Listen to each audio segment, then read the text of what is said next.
Bonjour et bienvenue sur le plateau de Bonjour chez vous. Aujourd'hui, notre thème du jour est « Fais encore appel à la bonté de Dieu ». La bonté de Dieu est infinie, elle nous dépasse complètement au-delà de notre compréhension et de notre entendement. Et c'est le thème qu'on va aborder aujourd'hui avec mon invité de la semaine, le pasteur Thierry Cincola et Nadine. Bonjour à tous les deux. Bonjour pasteur Thierry. Bonjour Nadine.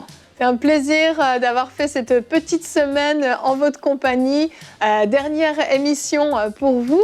Et aujourd'hui, donc, vous allez faire la pensée du jour, mais vous allez également répondre à une question dans la rubrique Pasteur, j'ai une question. Une question de Marie-Chantal du Cameroun qui a demandé « J'ai désobéi et j'en subis les conséquences. Que faire ?» Donc, on y répondra tout à l'heure. Et pour information, au cas où vous ne l'avez pas encore mémorisé, le pasteur Thierry est le pasteur principal de la communauté évangélique La Promesse à Montréal, avec son épouse qui était avec nous mardi. Et Nadine, dans la rubrique Culture et Médias, aujourd'hui, tu nous présentes le livre du pasteur Thierry. Oui, on a l'auteur avec nous. Alors, on va présenter le livre La Révélation. C'est plus facile d'avoir l'auteur avec nous. C'est moins de travail pour toi. Ah, oui. La Révélation du cœur de l'homme, le livre de pasteur Thierry Cincola. On va en parler dans la rubrique Culture et Médias. Super. Pasteur Thierry, on va commencer avec vous dans la pensée du jour.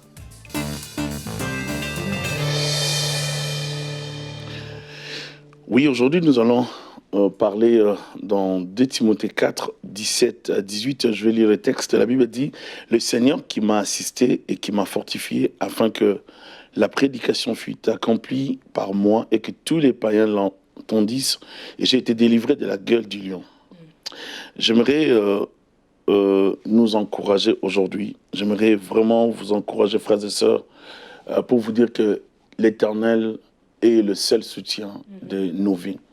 Seul l'Éternel peut vous soutenir, seul l'Éternel peut vous sortir de vos problèmes. J'aimerais que nous puissions compter sur l'Éternel lorsqu'on traverse des moments difficiles. J'aimerais que nous puissions compter sur l'Éternel lorsqu'on est malade, lorsqu'on traverse des situations difficiles, lorsque financièrement on est vraiment à terre, on n'a pas vraiment le moyen pour s'en sortir. J'aimerais vraiment qu'on compte sur l'Éternel, parce que moi-même j'ai vécu tellement d'expériences et j'ai tourner mon regard, mes yeux sur l'Éternel, ouvert l'Éternel avec ma femme. On a vraiment lutté pour voir la main de Dieu dans notre couple, dans notre famille, dans notre vie. Et nous avons vu la main de Dieu. Je continue à voir la main de Dieu parce que je suis resté fidèle à Dieu. Resté attaché à l'Éternel. L'Éternel est le seul soutien de ma vie. Moi, je m'accroche à Dieu malgré ce que je peux connaître comme problème, comme combat. Je compte sur la bonté de l'Éternel. Dieu est tellement bon. Lorsqu'il nous réveille le matin, c'est qu'il nous veut en vie. Il nous veut vivants. Il nous veut prospères. Ici, l'apôtre Paul nous dit, c'est le Seigneur qui m'a assisté et qui m'a fortifié. Alors qu'il était dans la prison, il était seul, à un moment donné comme abandonné. Mais il dit que c'est le Seigneur qui m'a assisté, qui m'a fortifié. Nous avons besoin de développer cette relation avec Dieu, de continuer à croire en lui, de continuer à dépendre au Seigneur, de continuer à compter sur sa bonté, sur le bienfait de l'Éternel. Et c'est lui seul aussi qui peut nous justifier. C'est l'Éternel seul qui peut nous justifier lorsqu'on traverse des moments difficiles. On ne sait même pas comment c'est justifié. Des fois, il nous arrive de vivre des choses qui nous dérangent, qui nous déplaisent, qui nous affectent, qui nous déstabilisent. Mais j'aimerais vous dire, frères et sœurs, ne baissez pas les bras. Tenez bon, tenons bon, parce que Dieu a les derniers mots dans nos vies et lui seul peut nous justifier. Nous pouvons faire des efforts pour nous justifier, mais il arrive des moments où vous ne saurez pas vous justifier, mais Dieu seul peut vous justifier. Et j'aimerais que nous puissions compter sur la justice de Dieu. C'est un Dieu juste, c'est un Dieu d'amour. Il est le seul juge que vous avez, que nous avons, qui peut vous justifier. Et j'aimerais dire, frères et sœurs, aussi que malgré ce que vous traversez, seul l'Éternel pourra vous sortir de ces combats. Seul Dieu pourra vous sortir de ces troubles, de ces tourbillons. C'est Dieu seul qui peut vous sortir de cette tempête. C'est Dieu seul qui peut vous sortir de ce que vous traversez. Ne baissez pas les bras. Dieu est là. Il va vous sortir de là. et comptez sur la bonté de l'Éternel. Et vous verrez, frères et sœurs, combien l'Éternel est bon. Je vois chaque matin quand je me réveille, je dis Dieu m'a gardé, Dieu m'a protégé. Je lui dis merci. Je vois des problèmes que j'ai connus. Parce que des fois, les gens ne pensent pas que les pasteurs ont des problèmes. Mais moi, je peux vous assurer, frères et sœurs, que j'en ai connu des problèmes. Donc, des fois, j'étais seul. Avec ma femme, on se disait qui va nous fortifier. Mais l'Éternel était là. Il nous a beaucoup, beaucoup soutenus. Comptez sur le Seigneur et vous allez voir que vous serez toujours fort, debout dans la foi. Merci, que Dieu vous bénisse. Amen, amen. Ah, c'est sûr, hein. J'aime quand vous dites, on pense que les pasteurs n'ont pas de problème. Et c'est vrai, des fois, on fait des émissions, on parle de sujets, de difficultés, etc. Puis les gens peuvent dire, mais vous, de toute façon, c'est facile, vous n'avez jamais de problème. C'est pas vrai, on passe par des moments difficiles. On raconte pas toujours tout, mais on passe par des moments difficiles et parfois même encore plus parce que la pression est des fois très, très forte quand on est à la tête d'une œuvre. Vous êtes pasteur d'une église, Nadine également avec Omer. Et il y a de la pression en fait. Et la bonté de Dieu est disponible, la fidélité de Dieu est disponible, la justice de Dieu est disponible. Et on a besoin de savoir qu'il est là, qu'on peut compter sur lui dans les moments difficiles. Et merci pour cette belle pensée. Et je suis convaincue à la maison que vous avez été encouragés et relevés. Et aujourd'hui, notre verset du jour est dans le psaume 94 au verset 18. Ce verset nous dit « Quand je dis « Mon pied est en train de glisser », ta bonté éternelle me sert d'appui. » Et vraiment, littéralement, des fois, on a l'impression, oui, de glisser, mais on a l'impression de tomber, on a l'impression qu'on ne tiendra même plus debout. On ne sait même pas comment on va sortir de notre lit le matin. Tellement c'est difficile, tellement c'est lourd, mais sa bonté, sa fidélité sont là et c'est un appui, une forteresse tellement solide, tellement redoutable, tellement fiable qu'on sait qu'on peut compter sur lui. Amen. J'aime tellement ce verset, c'est un verset avec lequel j'ai beaucoup prié et il y a une version qui dit quand je dis mon pied chancelle, ta bonté éternelle me sert d'appui. Et en fait, c'est ça, c'est de se rappeler de la bonté de Dieu justement parce que des fois, nos difficultés sont tellement là, la situation est tellement difficile, la pression est là, c'est peut-être un problème juridique, un problème de santé, un problème relationnel. On va parler du livre du pasteur Thierry tout à l'heure. Et dans ces difficultés-là, nous-mêmes, notre langage peut être un langage de défaite, un langage de « il n'y a rien qui va se passer », un langage de « je suis abandonné, tous m'ont abandonné ». Et c'est de dire « non, c'est ta bonté en fait qui va me soutenir dans tout ça ». Et comme le pasteur Thierry le disait, c'est en se réveillant, déjà être capable d'ouvrir les yeux, c'est déjà un témoignage de la bonté de Dieu. Parce que quand on dort, on oublie, on ne sait pas. On ne sait pas ce qui se passe pendant cette nuit-là, on n'est pas conscient. Mais Dieu est tellement bon qu'il renouvelle le souffle de vie sur nous. Et c'est vraiment important, je crois qu'en tant qu'enfant de Dieu, pour se préserver justement dans des temps difficiles, il y a des choses qui sont primordiales qu'on doit savoir du caractère de Dieu. Des fois, on peut penser que Dieu nous en veut, on peut penser que Dieu nous a abandonnés, que Dieu nous a oubliés, que Dieu va seulement nous regarder si on a un bon comportement, on est parfait, que Dieu préfère d'autres personnes à nous. Et c'est des mensonges que l'ennemi va nous présenter en fait. Et en tant qu'enfant de Dieu, je crois qu'un des exercices, j'ai envie de dire, de base primordial qu'on doit faire, c'est de savoir c'est quoi le caractère de Dieu. Que Dieu est amour, que Dieu est fidèle, que Dieu est juste, que Dieu est saint, que Dieu est bon, que Dieu est bon. Et Dieu est bon et sa bonté va nous faire sortir, va nous accompagner. Comme il a dit dans sa pensée, c'est l'Éternel qui m'a assisté. Ce n'était pas mon frère, ce n'était pas ma mère, c'est l'Éternel d'abord. Et la bonté de Dieu, elle est là, elle est disponible pour chacun de nous. Amen. Amen, oui, c'est la bonté de Dieu qui nous soutient. Dans le livre des Lamentations, nous voyons le prophète dire, quand je pense à l'absinthe au poison, il dit, il va plus loin, il dit, la bonté et la miséricorde de Dieu se renouvellent chaque matin. Il compte sur l'Éternel. Mais ici, on voit le grand prophète Jérémie qui pense au poison. Les gens ne peuvent pas imaginer ce que des fois les hommes et les femmes de Dieu connaissent comme problème. Des fois, il y a aussi la dépression qui arrive, il y a aussi des tourments, on est accusé pour rien, on a beaucoup de combats, donc on doit compter sur la bonté de l'Éternel. Lorsqu'on voit quelqu'un souriant, on pense tout est correct, tout est bon dans sa vie, alors que c'est pas ça. Il compte sur le Seigneur. Il regarde vers Jésus-Christ, il compte sur la grandeur de Dieu, il ne voit plus ses problèmes. C'est pas qu'il n'y a pas de problèmes, il y a des problèmes, mais il regarde la grandeur de Dieu. Et moi, je crois qu'il faut compter sur la bonté de l'Éternel, parce que c'est ça que nous qui nous fortifie. C'est là que nous allons puiser notre force. C'est là que nous allons nous ressourcer. Et c'est vraiment important pour nous en tant que chrétiens de toujours compter sur la bonté de l'Éternel. Chaque jour, lorsque je me réveille, je dis toujours merci à Dieu. Je dis vraiment merci Seigneur de ce que tu m'as donné la vie. Merci d'avoir permis que je voie mes enfants, ma femme. Et c'est ça. Donc c'est vraiment la grâce de Dieu. C'est pas parce que je suis pasteur, c'est vraiment la bonté de l'Éternel. Et nous devons rester attachés à l'Éternel. Vous parlez de dire merci. Est-ce que c'est une clé, justement, la reconnaissance dans ces temps d'adversité?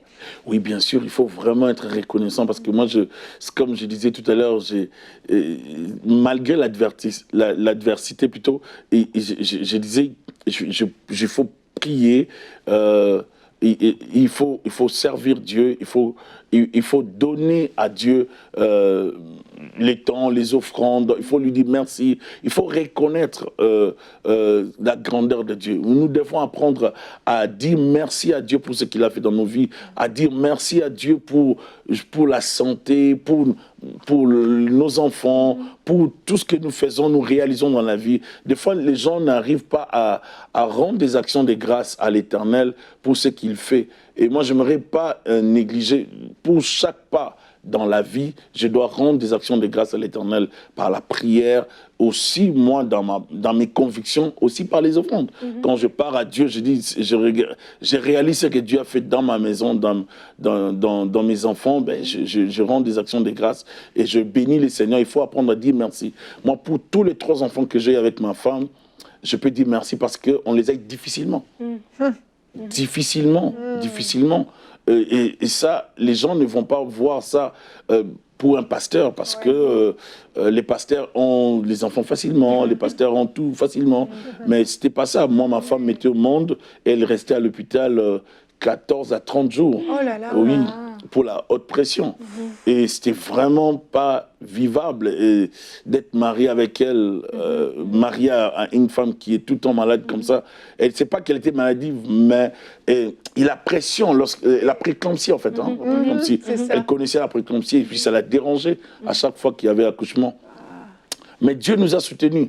Et quand je vois ma femme, je vois mes enfants, je dis merci à Dieu. Donc moi, je ne peux que dire merci à Dieu pour ce qu'il a accompli dans ma vie, dans mon couple, dans ma famille. Je peux que vous encourager à dire merci à Dieu. Apprenons à dire merci à Dieu. Je pense même ces remerciements peuvent nous attirer aussi sa faveur. Mais c'est sûr, oui. Non, j'allais juste dire justement, quand on écoute son témoignage, je crois que c'est une interpellation pour chacun d'entre nous de ce que la reconnaissance fait. La reconnaissance va juste ouvrir nos yeux sur ce qui était déjà là. Alors que quelqu'un d'autre peut dire « Ah non, c'était difficile ». Toi, tu dis « Mais en fait, j'ai vu la main de Dieu dans cette difficulté-là. J'ai vu la main de Dieu qui, alors que l'ennemi est venu comme un fleuve, l'Esprit de l'Éternel l'a mis en fuite. » Et c'est pour ça que c'est important de connaître le caractère de Dieu. Donc, en connaissant le caractère de Dieu, je saurais que voilà, cette maladie, c'est pas son désir, mais parce qu'il m'a fait sortir de cette situation difficile, parce qu'il m'a redonné encore un deuxième et un troisième enfant, je vais bénir Dieu. Et ça, c'est hyper important. Je me rappelle, au début du Covid, en 2020, en mars, l'école avait fermé du jour au lendemain. C'était pour 2 semaines. Et puis après... Ça a duré 2 mois. Voilà, après. Et puis ça a fermé. Et là, moi, je travaillais de la maison. Et là, les enfants, du coup, ils avaient maintenant l'école à la maison. Il fallait mettre celui-ci à l'ordi. Il fallait vérifier cela. Il fallait faire des repas beaucoup. Et en fait, je me suis dit, à ce moment-là, en fait, la reconnaissance, au lieu de regarder ça comme des charges additionnelles, comme voilà une réadaptation de la maison, etc., j'ai vu ça comme une reconnaissance. Merci Seigneur parce qu'on a un toit sur la tête. Merci parce que les enfants sont là, ils peuvent étudier. Merci pour ceci, merci pour cela. Et du coup, et tu le sais, on a vécu un confinement super en famille. Pourquoi? Parce qu'aussi on avait cette attitude de reconnaissance. Et vraiment, comme le pasteur le dit, peut-être vous êtes là, puis peut-être vous êtes dans une saison difficile, mais peut-être la petite clé qui va vous permettre d'être porté pendant ce temps, c'est cette reconnaissance, de voir la main de Dieu, au lieu de voir vos difficultés. Comme il a dit, peut-être les problèmes vont être là, ils vont peut-être là pour un petit bout, mais la main de Dieu, sa bonté, quand vous allez regarder à lui, automatiquement, vous allez vous élever au-dessus de ces difficultés. Elles paraîtront petites et vous allez comprendre qu'elles sont temporaires et vous allez vraiment pouvoir adorer Dieu pendant ces temps. Vraiment. Souvent, ce qui est le plus difficile dans l'adversité, c'est même pas l'adversité en elle-même, c'est l'oppression qui vient avec. Parce que on vit, on y pense sans arrêt, on le vit au quotidien, on en rêve la nuit, parfois ça nous enlève des heures de sommeil, ça nous vole notre paix, c'est épouvantable. Et cette oppression, le meilleur moyen de la combattre, c'est vraiment par la reconnaissance, et c'est pour ça qu'on insiste autant sur ce point, parce que réellement, en étant reconnaissant, on ferme les pensées négatives, on ferme les pensées qui nous disent que ça n'ira pas, et on fixe nos yeux juste sur Dieu, sur la bonté de Dieu, sur son intervention. Il y a forcément quelque chose pour lequel vous pouvez être reconnaissant. Même si toute votre vie ne va pas, aujourd'hui vous respirez, ce matin vous vous êtes réveillé, vous avez pu juste prendre une bouffée d'oxygène, juste ça, c'est un sujet de reconnaissance. Il y a toujours quelque chose, parce qu'en fait, le diable va encore vouloir nous faire croire justement que Dieu ne fait rien pour nous et qu'on n'a aucun sujet. Et c'est là où l'oppression vient de plus en plus fort. Mais je pense que vraiment, si on arrive à maintenir, à garder notre paix dans les temps difficiles, c'est une victoire déjà. On garde la paix intérieure, on garde la foi, même si elle paraît petite et fragile, on la garde, on maintient et on tient bon pour pouvoir résister. Pasteur Thierry, on va enchaîner avec la question de Marie-Chantal qui vit au Cameroun, qui a dit « J'ai désobéi et j'en subis les conséquences. Que faire ?» Pasteur Thierry, on vous écoute. Ok, elle a désobéi et elle a subi des conséquences. Ben, moi, je dirais à Marie-Chantal lorsqu'on a désobéi et qu'on voit des conséquences, il faut premièrement se repentir. Il faut aller vers Dieu et demander pardon à Dieu. Il faut vraiment éviter de se culpabiliser. Il faut demander pardon à Dieu. Et lorsque Dieu vous pardonne, vous devez vous-même aussi vous pardonner. Parce que des fois, les gens, Dieu les pardonne, mais eux-mêmes, ils se culpabilisent et ils se condamnent. C'est vrai. Et c'est là que l'ennemi profite pour enfoncer les gens. Et j'ai vu des gens qui ont déjà reçu les pardons de la part du Seigneur, mais qui restent sur leur péché année après année. Et ça, c'est pas bon. Lorsqu'on a désobéi, qu'on voit les conséquences, il faut demander pardon à Dieu, il faut se repentir et puis commencer à compter sur la grandeur de Dieu, commencer à compter sur la bonté de Dieu. Parce que Dieu, lorsqu'il nous pardonne, il oublie.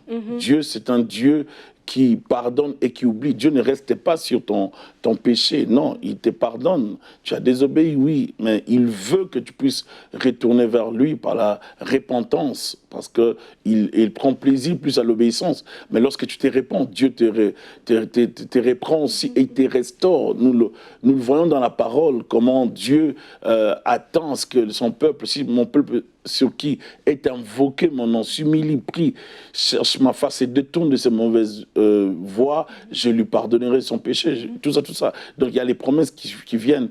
Lorsque Dieu te pardonne, pardonne-toi aussi. Et accepte aussi le processus, c'est-à-dire commence à prier, reprends la vie de l'Église, reprends confiance en toi-même, parce que des fois, on a désobéi parce qu'on a commis un péché et on ne se croit plus digne de faire telle chose, telle autre chose, et on se condamne, on se met des barrières. Et des fois même on entre dans une zone, dans sa bulle, et on ne sait plus s'en sortir.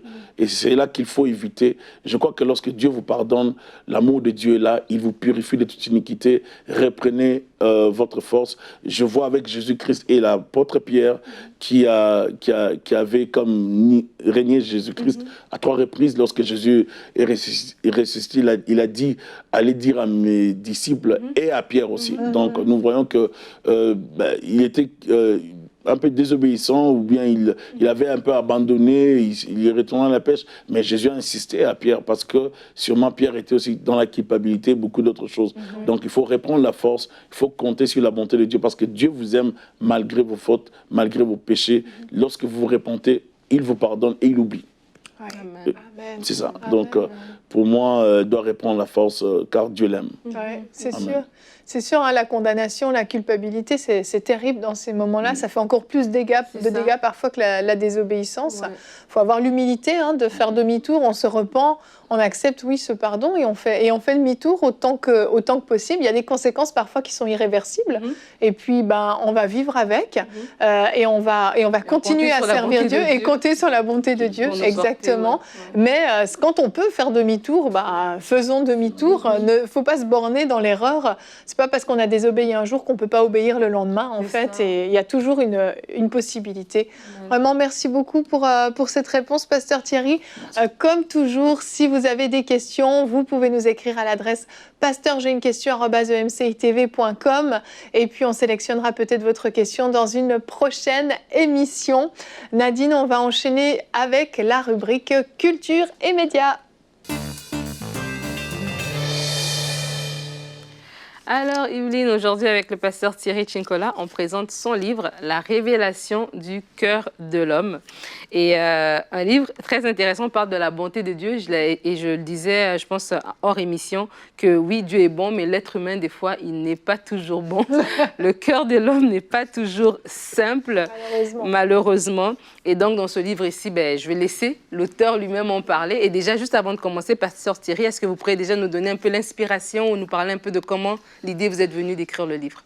Bon, c'est ce qui m'a inspiré à écrire les livres, c'est les réalités en fait de la vie de tous les jours.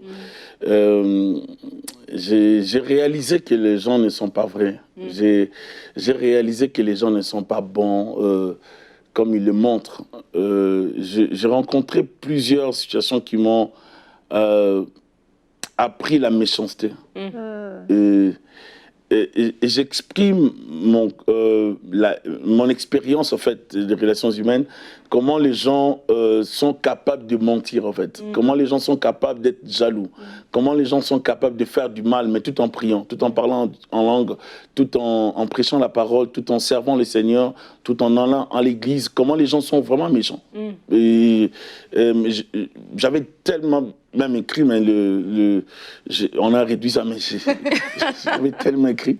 Et il y a la deuxième partie qui devait venir. Mais j'ai tellement écrit là-dessus pour... l'inspiration est venue par l'expérience, en fait. Des choses du vécu.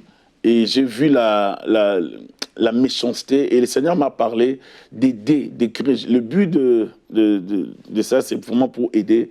Et c'est pour conseiller en même temps. C'est pour avertir aussi qu'il y a la méchanceté. Parce qu'il y a des gens qui ne savent pas qu'il y a la méchanceté. Et je dirais même à l'église. C'est ça. Même, oui, parce que moi, mon contexte, c'est vraiment le contexte ecclésial. Donc, je suis dans l'église. Et ce sont des choses qui se vivent dans les communautés chrétiennes et pire encore parmi ceux qui servent Dieu. Et donc, vous ne savez pas qui est qui, vous ne savez pas qu'est-ce qui peut vous arriver. Donc, il y a à dire là-dedans. Mais sinon, l'inspiration est venue par rapport à l'expérience de plusieurs réalités que j'ai vécues. J'ai préféré écrire. Et donc, dans ce livre ici, vous dites en plus que c'est dans l'Église. Donc, ça veut dire c'est des livres que des chrétiens peuvent lire parce qu'ils vont peut-être reconnaître leurs voisins ou se reconnaître eux-mêmes s'ils sont assez honnêtes avec eux. Mais justement, quand on parle de jalousie, de rivalité, vous parlez de la révélation du cœur de l'homme. D'où est-ce que tout ça, ça vient un peu? Parce que vous en parlez dans votre livre.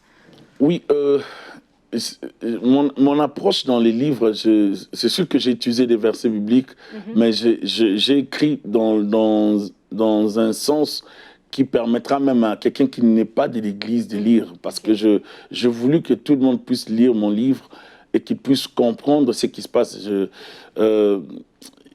La révélation du cœur de l'homme, c'est vraiment les réalités que nous vivons au quotidien, les choses que les gens traversent, la jalousie que les gens vivent. J'ai vu par exemple un jour une personne venir me voir pour me dire pasteur, tu vois ces mariages-là, moi c'est pas un bon mariage, il ne faut pas bénir ces mariages parce que. Mais au fond, c'était avec beaucoup de calculs. Ce n'était pas la vérité. Et si moi, en tant que pasteur, j'avais réagi par précipitation, en fait, j'allais commettre la plus grosse bêtise de mon ministère. Et du coup, j'ai compris qu'il ne fallait pas faire ça. Donc, j'ai enquêté, j'ai pris mon temps. Et j'apprendrai beaucoup d'autres choses. Après, j'ai compris l'astuce, j'ai compris le jeu.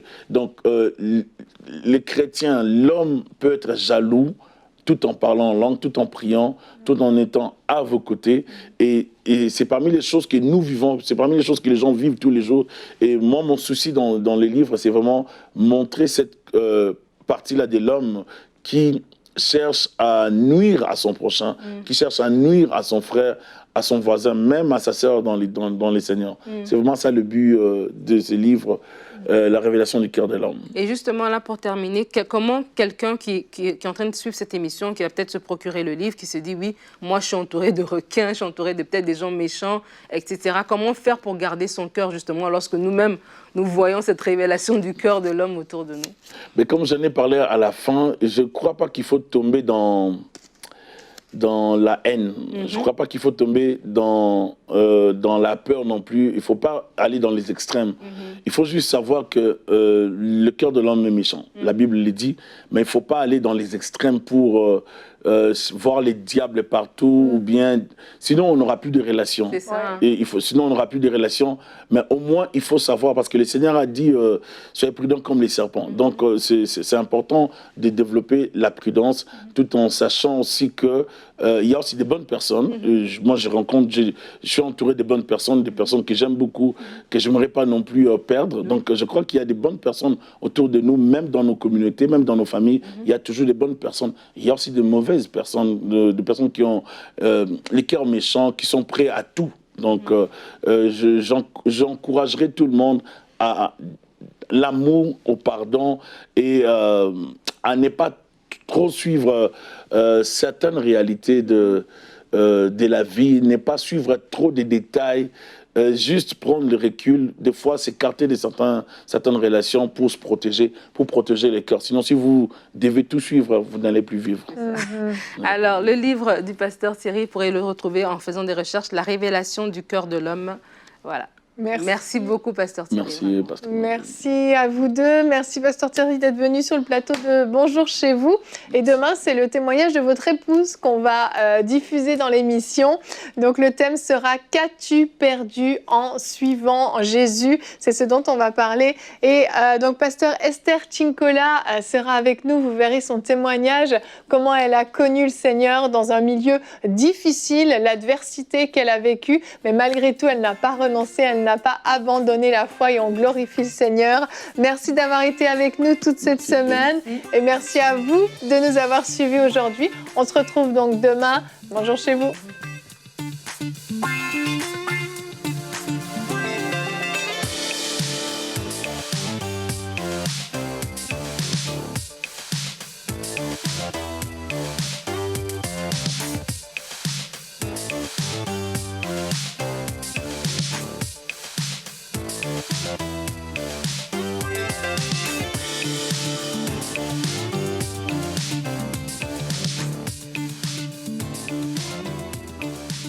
Au début, tu aimes la drogue, jusqu'à temps que tu comprends que c'est un amour qui te dévore de l'intérieur et que tu en deviens esclave.